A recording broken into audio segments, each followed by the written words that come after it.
Olá, queridos colegas, estamos de volta com mais uma aula de Biologia comigo, o professor Diego Feitosa, professor de Biologia aqui da plataforma Estratégia, e hoje nós teremos a nossa aula de Sistema Sensorial. É uma aula complementar à aula de Sistema Nervoso que você deve ter visto há pouco conosco. Se não viu, volta lá depois para assistir, porque é uma aula muito importante. Nessa aula de hoje, nós vamos ver sobre os órgãos do sentido e como eles interagem com o ambiente para perceber os estímulos que nos rodeiam. Então vamos lá, direto para o slide inicial. Tá aqui, ó. Sistema nervoso sensorial. Sistema nervoso sensorial, ele é aquele sistema nervoso responsável, olha só o verbo, por receber estímulos e olha outro verbo, e transmitir ao sistema nervoso.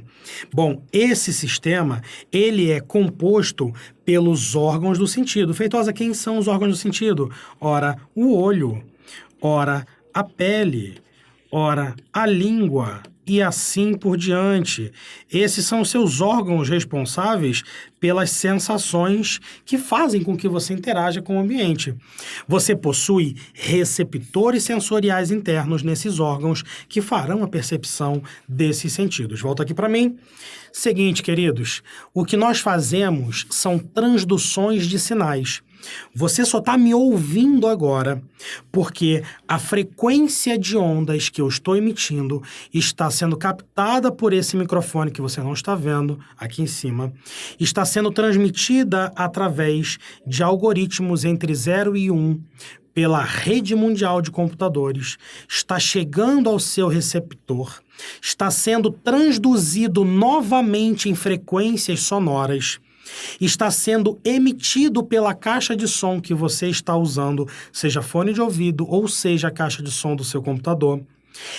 O seu ouvido interno está recebendo essa frequência sonora, o seu tímpano está vibrando de acordo com essa frequência, os seus ossículos internos do ouvido interno estão vibrando nessa sequência. Os seus cílios dentro de um órgão chamado de cóclea estão vibrando com essa frequência, e tudo isso está sendo transformado dentro da sua orelha interna em impulso nervoso, em pequenos choquinhos coordenados e controlados que estão indo para o seu mesencéfalo, no interior do seu encéfalo. E aí, lá dentro, no seu processador de informações, isso está sendo transformado em boa noite, boa tarde, bom dia. E aí você está tomando ciência do que eu estou falando. Só que isso tudo numa fração muito rápida de segundos, de milissegundos. Essa é a magia dos órgãos do sentido. E eu só falei de um sentido, que foi a audição, que você está usando agora para me ouvir falar. Isso acontece na visão, isso acontece no paladar, isso acontece no olfato, isso acontece no tato. Todos os sentidos, eles são, na verdade, transduções de sinais que nós fazemos para que consigamos perceber o ambiente. E aí é curioso, né? Porque aí tem várias características curiosidades que a gente vê assim, né? Por exemplo, uma pessoa que não tem um dos sentidos, uma pessoa que é cega, por exemplo, ela acaba estimulando demais os outros sentidos. E ela consegue interagir com o mundo de uma forma muito própria, mas por conta dessa alta estimulação nos demais sentidos que ela precisou se propor, ou quando já nasce assim, que ela foi desenvolvendo ao longo da vida dela. Por exemplo, no tato, para poder ler em braille, né, se uma pessoa cega, por exemplo, ou então na audição, para conseguir fazer uma boa percepção sonora do ambiente e cruzar informações e saber aonde as pessoas se encontram naquele local. De todas as formas, nós temos essa transdução de sinais. Vamos para o slide para a gente começar falando do olho. Tá aí já para você, ó, o olho. O olho humano, você vai ter aula sobre ele na parte de física, mas eu quero falar aqui dos caracteres e situações biológicas que nós encontramos. Primeiro, nessa parte frontal do olho, a gente já tem aqui, olha, a córnea. A córnea é uma proeminência da esclera, que é a membrana mais externa do olho, e ela protege as partes mais nobres da sua região frontal do olho, que seriam justamente a íris que é a região onde fica o seu pigmento, dá coloração ao seu olho e que circunda a abertura do seu olho. A abertura do seu olho é a pupila. Se eu fosse comparar com uma máquina fotográfica, seria aí o diafragma que abre para a luz poder entrar. O cristalino é a nossa lente, é uma nossa lente que é capaz de conseguir focar, dá para ver exatamente isso nesse desenho aqui, que nos permite focar os objetos. O cristalino, ele é seguro pelos ligamentos suspensórios, são músculos do tipo esse aqui, ó, músculo ciliar, na verdade tem os músculos e tem os ligamentos, que seguram o cristalino e podem movimentá-lo. Volta para mim. Sabe quando você fica forçando o olho assim, ó, para enxergar alguma coisa? Significa que você tem que ir no oftalmologista. Significa que o seu cristalino está tendo dificuldade de fazer isso sozinho. O certo é que nós tenhamos um alto zoom ou alto foco, como é no caso dos celulares. Mais uma tecnologia que, acredito eu, tenha sido elaborada a partir de uma análise do nosso corpo humano. O alto foco é justamente o que o cristalino e os seus músculos devem fazer. Focar os objetos nas suas posições, modificando um pouquinho a tração daquela lente. Quando você está com a vista cansada, que é uma doença que pode acontecer ao longo da sua vida, normalmente acontece quando você está mais velho. É porque os seus músculos estão cansados e não estão conseguindo mais trabalhar na mesma velocidade e frequência que eles trabalhavam. E aí você precisa de um ajuste com lentes para fazer você enxergar. Tudo bem até aí? Bom, vamos para a parte mais biológica agora, que é o dentro do olho. Olha só, nesse ponto que eu estou marcando aqui, olha só, existe a região da retina em que há uma maior concentração de células perceptoras de luz e de claridade. De luz e claridade, não, desculpa, de luz e cor, beleza? Claridade e cor. São os cones e bastonetes. Continua comigo no slide. Essas células que estão aqui representadas para você. Primeiro, vamos devagar. A luz, ela chega até a região em que há uma grande quantidade de células ganglionares, que são essas linhas aqui que estão marcadas e desenhadas de vermelho. As células ganglionares, elas percebem essa luz, são estimuladas pela luz, ok? E aí, ó, tá escrito aqui no box número 1, a luz viaja através das camadas de neurônios transparentes, que são essas células ganglionares, né? E depois, olha só, é absorvida pelos bastonetes. Os bastonetes são os que estão na parte final, que são esses roxos que estão aqui, ó. Tá vendo? Esses são os bastonetes. Deixa eu botar aqui, ó, bastonetes. Ele é um fotorreceptor. Nós também temos os cones. Qual a diferença deles? É o formato aqui de baixo, olha só. Esse triangular aqui é o cone. Esse que formata um bastão é o bastonete. Cada um tem uma importante função na percepção da luz. Um percebe cores, que é o caso dos cones, e o outro percebe a luminosidade, que é o caso dos bastonetes. Na hora que a luz chega até eles, né, olha aí, número 3, está aqui embaixo, a informação visual é processada por várias camadas de neurônios. E aí, 4, finalmente, a gente tem a convergência para as células ganglionares que projetam seus axônios em direção ao cérebro. Então, nós temos lá os bastonetes e cones percebendo a luz, depois a informação sendo mandada para o cérebro através do nervo óptico, que sai por trás do olho. Volta para mim. É muito comum o professor de física fazer uma comparação com máquinas fotográficas em relação ao nosso olho, como se fosse uma câmara escura. E é exatamente isso que acontece. Nós temos a formação da imagem, até invertida, também como é na câmera, no fundo da nossa retina. E depois que essa imagem é formada, que é percebida pelos neurônios que ali se encontram, tanto através da luminosidade e das cores que a gente faz com os cones e bastonetes, essa informação é mandada direto ao cérebro para a região responsável pela percepção e pelo processamento desse dado, para que você tenha noção e ciência daquilo que você viu. Isso tudo acontecendo a todo momento. Então, o que aconteceu aqui foi uma transdução de sinal luminoso, físico, para um sinal químico através do impulso nervoso e sendo emanado e mandado direto para o encéfalo. Tudo bem? Vamos para o slide. Na sequência, a gente já tem outro órgão, aquele que eu citei como exemplo no começo, que é a orelha. A gente hoje chama de orelha externa, orelha média, orelha interna. Mudou, né? Em alguma época aí da ciência chamava de ouvido médio, ouvido interno, agora é tudo orelha. Até dentro é orelha. Você tem orelha em tudo quanto é lugar. Então, orelha externa é o pavilhão auditivo, tá? É o pavilhão auditivo, que é o orelhão do cara, e o canal auditivo, que é esse que eu marquei de vermelho aqui. A orelha média tem o tímpano e 3 ossículos, que são, vamos lá ver, tá no segundo desenho aqui, tá? O tímpano tá aqui, ó, membrana timpânica, tá vendo aí? Tipo uma membrana de tamborzinho que bate, balança e tudo mais. Aí tem o primeiro osso, que é esse azul, que é a bigorna. O segundo osso que está marcado de verde, que é o martelo.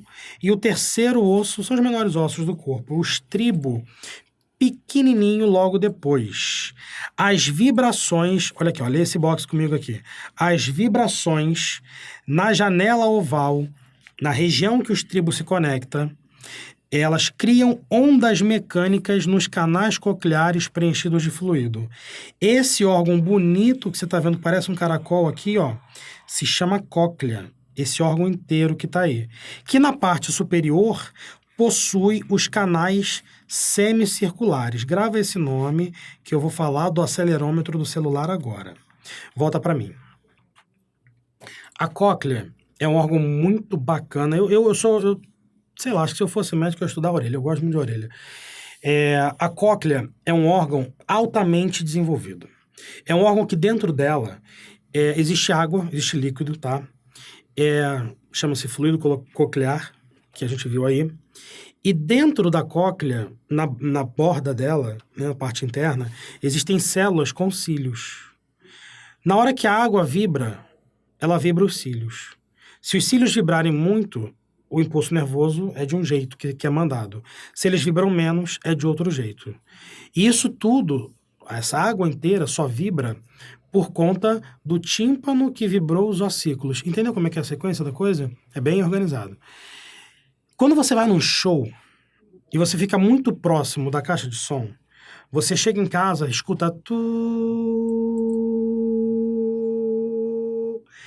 ferrou, para não falar outra palavra. Você ouviu tão alto, que vibrou tanto o seu tímpano, vibrou tanto os ossículos, vibrou tanto a água da cóclea, que seus pequenos cílios, daquelas células que estão lá em volta dentro da cóclea, arrebentaram. Você arrebentou cílios. E agora o impulso nervoso está sendo mandado de forma constante. De forma constante para o seu encéfalo, que está escutando um barulho que naquele momento, cara, não está existindo. Você está na tua cama, dormindo de boa, tranquilo, e tá diabo é isso? Como é que é isso? É porque você acabou de matar algumas, ou não muitas, células auditivas cocleares que você tinha lá dentro. Ah, Feitosa, tudo bem, vai regenerar depois, né? Show de bola. Não. Você acabou de perder a acuidade auditiva. Você sairá daquele show ouvindo menos do que você ouvia antes. Agora imagina isso ao longo de toda uma vida. Fone alto, né? Daquela marca do Bezinho. Caraca, tunt, tunt, tunt, tunt. E você lá ouvindo aquilo alto o tempo inteiro, toda hora, forçando suas células. Vai ficar surdo, meu camarada. Você vai chegar aos 60 anos, ouvindo televisão no volume 80, para conseguir, né, ouvir lá o pessoal da TV. Então, cuidado com isso. Agora, o que tem a ver os canais semicirculares? Volta aqui que eu quero que você veja eles para você entender a tecnologia do celular. Vou marcar ele de novo aqui para você que não viu. Canal semicircular, tá vendo ali? Ó, tem um canalzinho, pá, outro canal, pá, e mais um terceiro aqui. Gente, volta para mim. Dentro desses canais tem pedra. Pedra? Quase isso. São oólitos. São pequenos minerais que ficam dentro desses canais semicirculares. Se você balança a cabeça para o lado esquerdo, os seus oólitos, as suas pedrinhas, vão para o lado esquerdo. Aí elas tocam nas células que tem dentro daqueles canais semicirculares. Então, o impulso nervoso é mandado para o encéfalo, que processa a informação e faz a sua cabeça, o seu cérebro, entender que você virou o mundo para a esquerda.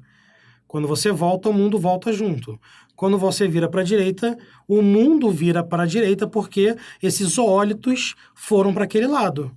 Sabe quando você pega o seu celular e aí você vira ele na horizontal e ele vira também, logo depois? E você vira ele na vertical e ele vira também? É porque aqui dentro tem uma pecinha chamada de acelerômetro. E aí dentro dela tem pequenos cristais que quando você vira, eles batem numa parede, estimulam sensores que faz a sua tela virar. Pegou a relação? Viu de onde que saiu a tecnologia, de onde é que veio? Só que a nossa tecnologia é infinitamente melhor, pelo menos do que a do meu celular. Eu viro ele, daqui a 2 segundos ele vira. A minha cabeça não. Eu viro e é automático, é junto. A imagem vira junto. Pegou a ideia? Muito bom. Dessa forma você tem uma noção espacial do ambiente. Volta para o slide.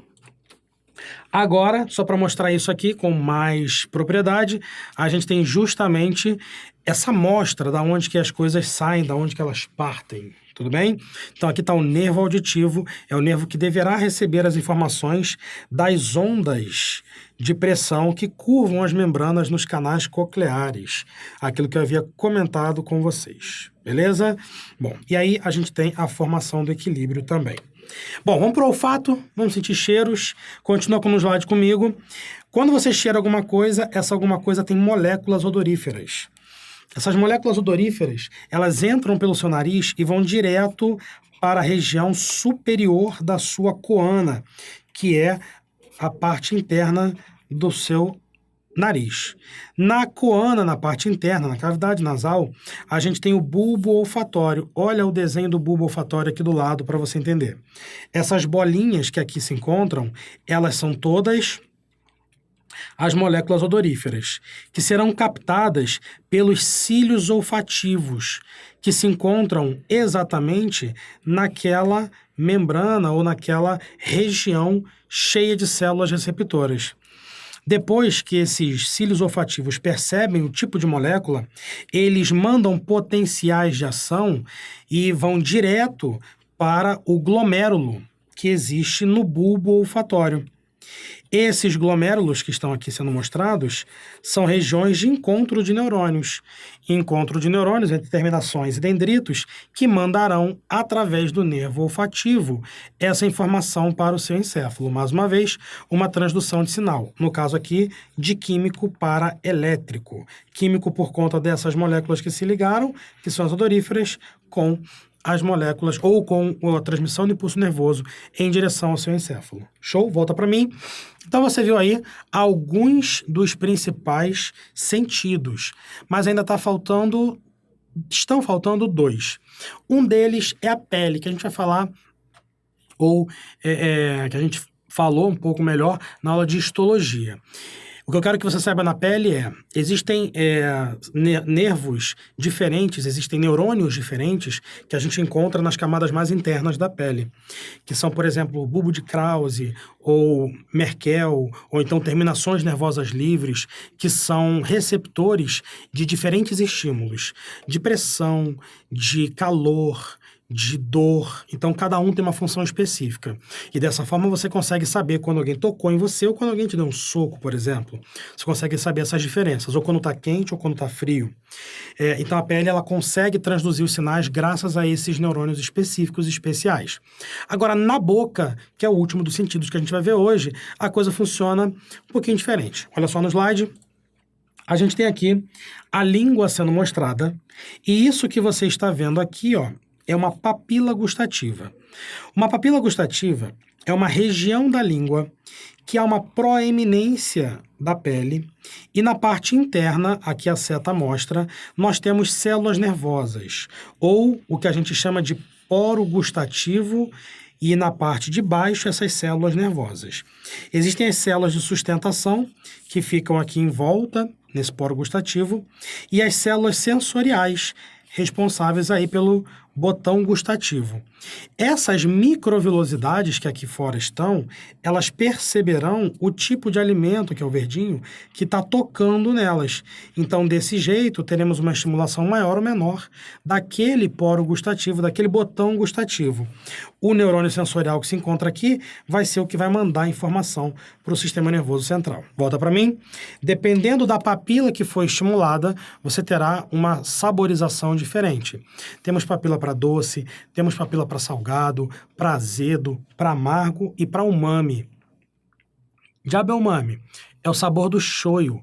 É um gosto chamado de umami. Não existe muito mais aquela ideia de que na ponta da língua é doce, na lateral é azedo, no fundo é amargo. É uma região, ou são regiões, que têm sim uma maior concentração de papilas para esses sabores. Mas a verdade é que a língua inteira pode e consegue perceber todos os tipos dos sabores que você acaba comendo.